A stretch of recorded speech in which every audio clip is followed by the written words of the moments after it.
देशभरिको चाहिँ जनताले मत हाल्नुपर्छ भन्ने चाहिँ कुरा चाहिँ ठिक छ राप्रपाको भन्ने, फेरि मत लाएर हजुरबाउको पालादेखि हामी काङ्ग्रेस, हात त मेरो अन्त जाँदै गएन।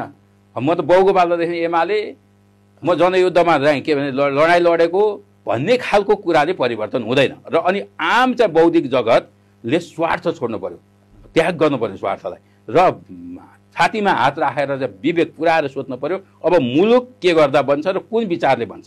त्यो विचार चाहिँ अब नेपालमा लागु हुन्छ। अब इन्डियामा चेन्ज भयो, इन्डियामा चाहिँ के भने महात्मा गान्धीको पार्टी भनेर भोट हालेन, अब कम्युनिस्टलाई पनि भोट हालेन भने अङ्ग्रेज लहरमा कुनै योगदान नगरेको चाहिँ के भने भाजपा अहिले बलियो शक्ति भएको छ। हिन्दुत्वको कुरा धार्मिक क्षेत्रले भाजपालाई आफ्नो पार्टी माने। त्यसले गर्दा नेपाल जुन देश हो ऋषिमुनिहरूको देश, मन्दिरै मन्दिरको देश र हाम्रो जीवन पद्धति धर्ममा आधारित छ, पूर्वीय संस्कृति पूर्वीय दर्शनमा आधारित छ, त्यस्तो देशमा चाहिँ के भने चाहिँ त्यसलाई नमान्ने नीति र नेतृत्व चाहिँ काम लाग्दैन।